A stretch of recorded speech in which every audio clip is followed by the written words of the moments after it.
منفذ یعنی وہ راستہ جو معدے تک لے جاتا ہے، معدے تک داخل ہونے تک کی کوئی چیز ہے تو اس سے روزہ ٹوٹ جاتا ہے۔ کوئی دوست یا احباب جو غریب ہے اسے بنا ظاہر کیے صرف دل میں نیت کر کے زکوٰۃ دے سکتے ہیں؟ بالکل دے سکتے ہیں۔ سامنے والے کی آپ کیفیت کو جانتے ہیں کہ یہ غریب ہے، مستحق ہے، لیکن غیرت کی وجہ سے، حیا کی وجہ سے ہاتھ نہیں پھیلاتا، مانگتا نہیں ہے، تو آپ اسے عیدی کہہ کر کے بھی دے سکتے ہیں، نذرانہ کہہ کر کے بھی زکوٰۃ کا مال دے سکتے ہیں، کوئی حرج نہیں ہے۔ کیونکہ اس کو نیت کرنا ضروری نہیں، زکوٰۃ دینے والے کے لیے نیت ضروری ہے کہ تم جب دے رہے ہو تب زکوٰۃ کی نیت ہونی چاہیے۔ میرے پڑوسی کو سائنس کا مسئلہ ہے تو کیا وہ روزہ رکھ سکتے ہیں؟ سائنس جہاں تک میں جانتا ہوں یہ ناک کی بیماری کو کہہ رہے ہیں، یعنی یہی ہوگا میرے خیال سے، اسی کو کہہ رہے ہوں گے، سانس لینے میں تکلیف ہو رہی ہو، تو ایسی کوئی تو یہ روزے کے معنی چیز نہیں ہے، انہیں روزہ رکھنا چاہیے۔ روزہ چھوڑنے کے جو عذر ہیں وہ ایسی بیماری کہ اگر وہ روزہ رکھ لے تو بیماری میں اضافہ ہو جائے گا، شدت بڑھ جائے گی اور جان خطرے میں پڑ جائے گی، ایسی بیماری ہے تو اسے روزہ چھوڑنے کی اجازت ہے۔ باقی اگر یہ سردی بخار وغیرہ میں اگر روزہ رکھ سکتا ہے تو اس کو رکھ لینا بہتر ہے۔ انجیکشن لگوانے سے روزہ نہیں ٹوٹے گا؟ بہت سے بھائیوں کا یہ سوال ہے کہ کیوں نہیں ٹوٹے گا؟ میرے عزیزو، اس کے لیے قانون شریعت نے بنایا ہے کہ روزہ کن چیزوں سے ٹوٹتا ہے۔ ہر وہ چیز جو تمہارے کسی بھی حصے سے معدے کے اندر جائے، معدہ جس میں ہم کھانا پانی سب چیزیں داخل کرتے ہیں، اس کے اندر اگر کوئی چیز پہنچتی ہے تو روزہ ٹوٹ جائے گا۔ انجیکشن جو ہے ڈائریکٹ معدے میں نہیں جاتا، یہ نسوں میں جاتا ہے، تو جس کی وجہ سے روزے کے ٹوٹے۔ اگرچہ اس میں بعض ائمہ اکرام کا اختلاف ہے، حضرت غلام رسول سعیدی صاحب علیہ الرحمہ، ان کا قول تو یہ تھا، ابھی ماضی قریب کے ایک بڑے بزرگ ہیں، شارح صحیح مسلم ہیں، شارح بخاری ہیں، تو ان کا یہ قول تھا کہ وہ فرماتے کہ انجیکشن سے روزہ ٹوٹتا ہے، لیکن ہمارے اکثر علماء کرام مفتیان اعظام کا یہی متفقہ قول ہے کہ انجیکشن لگوانے سے روزہ نہیں ٹوٹتا۔ اب میں نے وہ بتایا ہے کہ میرے پڑوس، اگر ہمیں یہ پتہ نہیں ہے کہ ہماری کتنی نمازیں قضا ہو چکی ہیں تو اس کو کیسے ادا کرنا ہوگا؟ مثلا میری عمر 24 سال ہے، آپ کو پتہ ہونا چاہیے کہ آپ کتنے چھوڑے ہیں اور کتنے پڑھے ہیں، کیونکہ ظاہر سی بات ہے عقل والے ہیں آپ کی عمر آج 24 سال، جیسے صاحب آپ کہہ رہے ہیں 24 سال آپ کی عمر ہے اور آپ کو معلوم نہیں ہے کہ کتنی چھوٹی ہیں، لیکن آپ کو شریعت نے ایک طریقہ یہ دیا ہے، اندازہ کرو، ہو سکتا ہے تم پر نمازیں فرض کس عمر سے ہوئی، مثال کے طور پر 12 سال سے، سب پر ہوتی نہیں ہے، جب بالغ ہوا اس وقت سے نمازیں فرض ہوئیں۔ اب یہ 24 سال والے جو ہیں، میں ایک فار ایگزامپل بتا رہا ہوں، ہو سکتا ہے ان 14 سال میں بالغ ہوئے، نماز فرض ہوئی 14 سال کی عمر سے، 14 سال سے لے کر 24 سال ان کی عمر ہے آج، تو کتنے سال ہوئے؟ 10 سال۔ اتنا تو آپ کو خود معلوم ہوگا کہ ان 10 سالوں میں میں نے کتنے سالوں کی، سب ملاؤں گا اگر تو کتنے سال کی نماز بنے گی، ہو سکتا ہے آدھا کر لو، اور اس میں بھی ساری نمازیں ایک طرح کی نہیں ہیں، کچھ لوگوں کی اکثر نمازیں اگر چھوٹی ہوں گی تو فجر چھوٹی ہوگی، عشاء چھوٹی ہوگی، اور اکثر پڑھی ہوں گی تو مغرب یا عصر یا ظہر یہ پڑھی ہوئی ہوں گی، تو آپ کو ایک اندازہ کرنا ہوگا، غالب گمان 10 سال میرے اوپر نماز فرض ہو کر کے اتنا عرصہ ہو گیا ہے، میں نے مغرب کی نماز اس میں سے 8 سال تو پکا پڑھا ہی ہوں، شاید ہو سکتا ہے سب ملا کر کے جو چھوٹی ہوں گی میری وہ 2 سال کی ہوں گی۔ عصر کی نماز اور ظہر کی نماز میرے خیال سے میں نے 6 سال تو پڑھائی ہوں، یعنی پوری ملاؤں گا پوری نمازیں تو وہ 6 سال کی بن سکتی ہیں، 4 سال کی اگر سب چھوٹی ہوئی جمع کروں گا تو 4 سال کی بن سکتی ہیں۔ تو ہوا یہ کہ مغرب کی چھوٹی ہوئی کتنی ہوئی؟ 2 سال کی، ظہر عصر کی چھوٹی ہوئی 4 سال کی ہو گئی، 6 سال پڑھا ہوگا اور 4 سال چھوٹی ہوگی۔ اب آتا ہے عشاء کا نمبر اور فجر کا نمبر، تو آپ یہ سوچ لو کہ یہ 10 سالوں کے اندر ہو سکتا ہے 1 سال پوری نمازیں ملا کر کے میں نے فجر پڑھی ہوں گی، 9 سال تو میری فجر باقی ہوگی، اور عشاء کو آدھا کر لو، تو ہر نماز کو آپ کو ایک غالب گمان بنانا پڑے گا۔ اچھا ہے کہ آپ نے 24 سال کی عمر میں سوال کیا ہے، اب 60 سال کی عمر میں مجھ سے سوال ہوتا تو میں اسی انداز سے بتاتا۔ تو اب آپ کو اسی طرح کے نمازیں پڑھنا ہے۔ اب مثال کے طور پر فجر کی آپ نے اندازہ کر لیا 10 سال کے عرصے میں میری کل نمازیں جو چھوٹی ہیں وہ 9 سال کی چھوٹی ہوں گی، میں نے شاید 1 سال کی پڑھی ہوں گی، یا آپ کے اوپر ہے، میں اگزامپل بتا رہا ہوں۔ تو اب آؤ اس کی شروعات کرنے کے لیے قضا نمازوں کی۔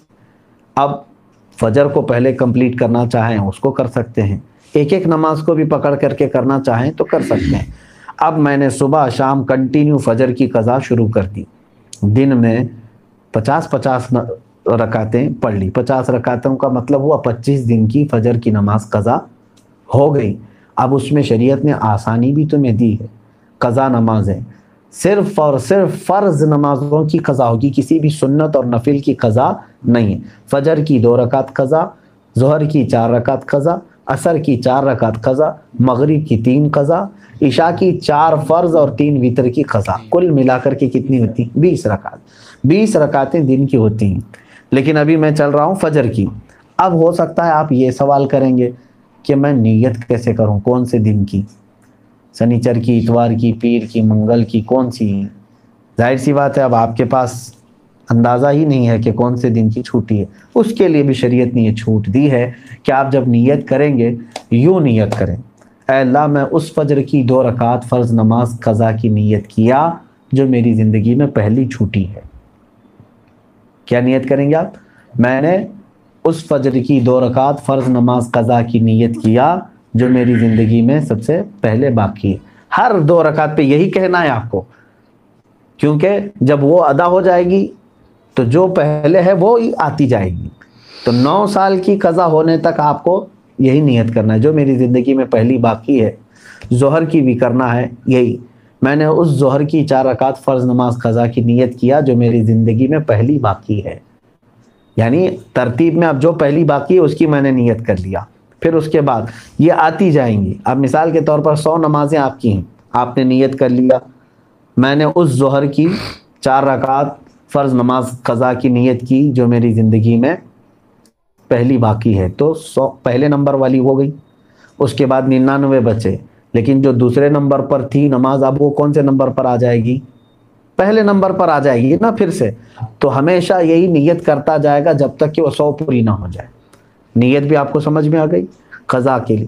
اب اس میں چھوٹ بھی دی گئی ہے، آپ کو رکعتیں چھوٹی کرنے کا بھی حکم ہے، یعنی اس طرح کے آپ کو مختصر کر سکتے ہیں آپ۔ مثال کے طور پر نماز میں سورہ فاتحہ پڑھا، آپ انا اعطینا اور قل هو اللہ احد پڑھ رہے ہیں، چھوٹی صورتیں پڑھ رہے ہیں، یہی کنٹینیو چاہے تو ہر رکعت میں پڑھ سکتے ہیں، ہر نماز میں 2 صورتیں پڑھی، اور تسبیحات جو ہیں رکوع اور سجدے میں وہ 3 پڑھ رہے ہیں، وہ تو ٹھیک ہے، اتنی مقدار تو آپ کو رکوع اور سجدہ کرنا ہی ہے۔ لیکن اتحیات میں بھی تشہد پڑھا انگلی اٹھا کر، درود ابراہیمی اور دعائے معصورہ اگر نہیں بھی پڑھا تو اس کی نماز ہو جائے گی۔ تو یہاں اور شارٹ کر دیا گیا ہے۔ قضا کرنے والے کے لیے یہ سہولت بھی ہے، وہ چاہے تو اپنی جلدی سے جلدی یہ پوری قضا مکمل کر سکتا ہے۔ جوانوں آپ سب سے میری گزارش ہے، بڑھاپے میں انتظار مت کرنا۔ کسی بوڑھے کو میں نے قضا کرتے ہوئے نہیں دیکھا کہ پوری زندگی کی وہ قضا کر کے گیا ہو، بہت کم۔ بڑھاپے میں اصل نمازیں پڑھنے میں ہی گھٹنوں میں تکلیف، کمر میں تکلیف ہو جاتی ہے۔ دیکھتے نہیں آپ آج مسجدوں میں اچھوں سے زیادہ کرسیوں کی نمازیں زیادہ ہو گئی، کیوں؟ اس وقت ان کو اپنی فرض نمازیں ہی دشوار ہو گئی ہیں، کہاں قضا کریں گے؟ نوجوانوں آپ کے پاس آج قوت ہے، طاقت ہے، آپ روزانہ ہی آپ اپنا ایک وقت لے لو، گھنٹہ 2 گھنٹہ، میں دن میں کوئی ایک وقت مخصوص کر لوں اور اس میں صرف اپنی قضا مکمل کر لوں۔ چند دنوں کے بعد آپ دیکھو گے آپ صاحب ترتیب ہو جاؤ گے۔ صاحب ترتیب اس کو کہتے ہیں جس کی پوری زندگی میں 5 سے زیادہ نمازیں قضا نہ ہو، اور اللہ تبارک و تعالیٰ کا وہ ایسا محبوب بندہ ہے کہ فرشتے اس کی ایک جھلک دیکھنے کو بے قرار ہوتے ہیں، جو پورے مکمل اپنی نمازیں مکمل کر چکا ہو۔ اللہ ہم سب کو توفیق عطا فرمائے۔ کیا نفل نماز تب تک قبول نہیں ہوگی جب تک فرض اور واجب نماز کی قضا ادا نہ ہو جائے؟ صحیح ہے۔ اب یہاں پر ایک دوسرا یہ بھی ہے کہ کچھ لوگ بہت ساری نفلیں پڑھ رہے ہیں، کوئی جو ہے حاجت کی نماز، کوئی توبہ کی نماز، اشراق کی نماز، اوابین کی نماز، کون کون سی نمازیں ہم سے پوچھتے بھی رہتے ہیں، میاں ان کے تو کھاتے میں فرض نمازیں اتنی باقی ہیں، تو اگر فرض باقی ہیں قضا تو نفل نمازیں آپ کی معلق ہوں گی، نہیں قبول ہوں گی۔ فرض جو ہے وہ قرض ہے تمہارے اوپر، اور نفل جو ہے یہ ہدیہ ہے۔ قرضہ پہلے دو، ہدیہ بعد میں دو، پہلے قرض ادا کرو۔ تو آپ جو پورے دن بھر کی نمازیں ہیں ان میں بھی جو سنت غیر مؤکدہ اور جو نفل ہیں ان کو چھوڑ کر کے آپ وہاں پر بھی یہ قضا نمازیں پڑھ سکتے ہیں۔ جیسے ظہر میں آپ کو 2 رکعت نفل ملتے ہیں نا 12 میں سے، 4 سنت مؤکدہ اسے نہیں چھوڑنا چاہیے، 4 فرض ہے اس کے بعد 2 سنت مؤکدہ وہ تو ہوں گی، 2 جو نفل ہیں اس کی جگہ پر کوئی پہلے کی فجر کی قضا پڑھ لیں۔ عصر میں جاتے ہیں 4 سنت پہلے ہے وہ غیر مؤکدہ ہے، اس کی جگہ پر کوئی پہلے والی کوئی 4 رکعت ظہر یا عصر کی قضا پڑھ لیں۔ مغرب میں بھی 2 نفل آپ کو ملتی ہیں، وہاں پر بھی آپ اپنی قضا پڑھ سکتے ہیں، اس نفل کی جگہ پر کوئی فجر کی 2 رکعت قضا۔ عشاء میں آپ کو جو ہے پہلے 4 رکعت سنت غیر مؤکدہ، اس کی جگہ کوئی نماز پہلے کی چھوٹی ہوئی عشاء کی نماز پڑھ لیں 4 رکعت، اور بعد میں جو ہے 2 نفل 4 نفل مل جاتی ہیں آپ کو عشاء کے فرض کے بعد، وہ 4 رکعت کی جگہ پہلے کی کوئی چھوٹی ہوئی وتر کی قضا پڑھ لیں۔ تو اس طرح سے آپ کی ادا نمازوں کے برابر ہی جو ہے نا پہلے کی قضا بھی برابر ہوتی چلی جائے گی۔ تو نفل اور غیر مؤکدہ کی جگہ پر یہ پڑھنا بہتر ہے۔ نماز میں عورت بال اوپر باندھ کر نماز ادا کر سکتی ہے؟ یہ کنٹینیو میں 3 دن سے سوال دیکھ رہا ہوں، اس کو اوائڈ کر رہا تھا۔ میری بہنیں آپ کے بال ہیں تو کہیں پر بھی باندھیں آپ، بس یہ ہے کہ پردہ کرو۔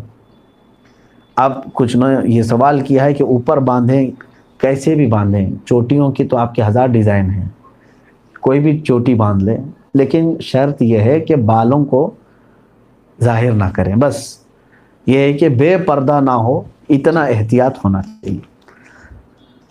تھوڑے دنوں پہلے یہ افواہ پھیلی تھی کہ چکن تناول نہیں کرنا چاہیے، یہ ایک میرے بیان کو میں نے تفسیر قرآن کے درمیان اس چیز کو عرض کیا تھا، یہ میرا نظریہ ہے میرے عزیزوں، میں نے کوئی حکم نہیں بیان کیا کہ حلال ہے یا حرام۔ پھر سے جس نے سوال کیا ہے میں ان سے گزارش کروں گا غور سے اور ایک بار میرا وہ آڈیو سن لو۔ نقصانات اگر کوئی ڈاکٹر تمہیں بتا رہا ہے تو اس کا مطلب یہ نہیں کہ حرام ہے۔ تمہیں شوگر کی بیماری ہے، ڈاکٹر نے کہا گلاب جامن نہیں کھانا، تو کیا وہ حرام ہو گیا؟ تمہارے لیے اگر میٹھے کو اس نے منع کر دیا ہے تو اس لیے ہے کہ تمہارے لیے طبیعت میں نقصانات بڑھ سکتے ہیں۔ ارے بی پی والوں کو نمک کھانے نہیں دے رہے ہیں، گوشت کھانے نہیں دے رہے ہیں ڈاکٹر، ان ڈاکٹروں کے بارے میں کوئی کچھ نہیں بولے گا، بلکہ وہ کہتے ہیں کہ نہیں وہ صحت کے لیے کہہ رہے ہیں۔ چکن کے لیے میں ہی اتنا متنازع بن گیا ہوں کہ بہت سارے لوگ اس کے میرے متعلق الگ الگ خیالات بھی مجھے بھیج رہے ہیں۔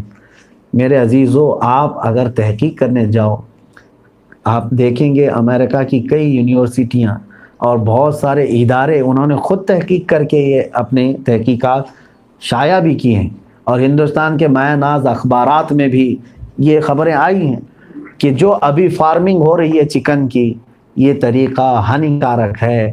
یہ میرا اپنا نہیں ہے، جو اور یہاں کی تحقیقات ہیں وہ خود کہہ رہی ہیں۔ تو جہاں ہم کو شک لگ رہا ہے تو میں یہ کہوں گا ہی، اور کچھ نے یہ کہا کہ آپ اس میں کمیونل کر رہے ہیں، مسلمان ہندو الگ۔ میں تو سب کو کہہ رہا ہوں، میں صرف مسلمانوں کے لیے نہیں، سارے لوگوں کے لیے کہہ رہا ہوں، جو تمہاری صحت کو برباد کرے، جو تمہیں یعنی دیسی مرغی کی طرح نہیں بلکہ فارم مرغی کی طرح بنانے کی کوشش کرے، اس سے اوائڈ کرو۔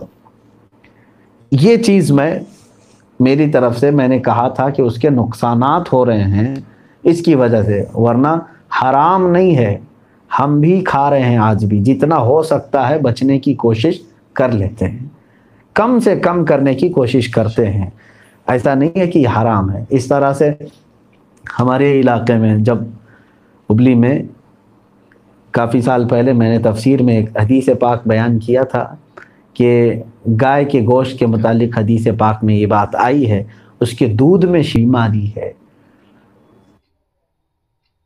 مفتی صاحب نے گائے کا گوشت کھانا حرام کر دیا تو قصائی لوگ آ گئے تھے ہمارے پاس.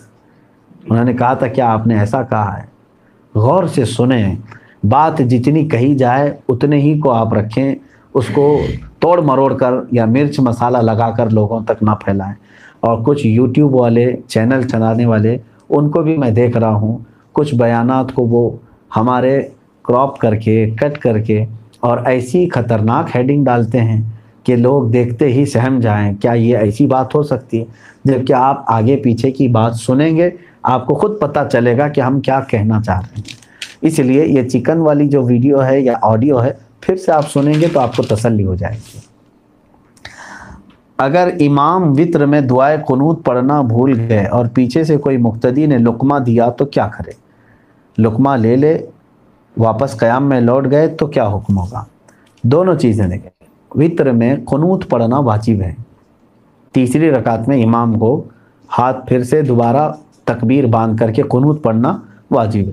لیکن امام بھول گیا اور رکوع میں چلا گیا تو اب امام کے لیے حکم یہ ہے کہ اب وہ رکوع کر لے, نہ پلٹے, اب واپس نہ آئے, اب وہ اپنی نماز پوری کر لے. لیکن اتحیات میں تشہد کے بعد سلام پھیر کر کے 2 سجدے کرے گا, سہو کے نماز اس کی ہو جائے گی. لیکن جو لقمہ دیا اب اس کے لیے مسئلہ ہے کہ اگر امام نے لقمہ لے لیا, پیچھے مقتدی نے لقمہ دے دیا اور امام پلٹ کر کے آیا پھر قنوت پڑھ کر کے پھر گیا تو پھر بھی اس کے لیے سجدہ سہو واجب ہے, نماز ہو جائے گی, مقتدی کی بھی ہو جائے گی امام کی بھی ہو جائے گی. لیکن پیچھے مقتدی نے لقمہ دیا اور امام نے لقمہ نہیں لیا, وہ رکوع میں ہی رہ گیا. پھر بعد میں تنگ آ کر کے مقتدی بھی رکوع میں چلے گئے کہ امام صاحب لے نہیں رہے لقمہ, اور اپنی نماز سب نے کمپلیٹ کی. تو جس نے لقمہ دیا تھا اس کی نماز باطل ہو گئی, انہیں اپنی نماز پھر سے دہرانا پڑے گی. امام نے اگر لقمہ اس کا نہیں لیا تو, اور اگر لے لیا تو سجدہ سہو کر لے امام, باقی سب کی نماز ہو جائے گی. مسئلہ یہ.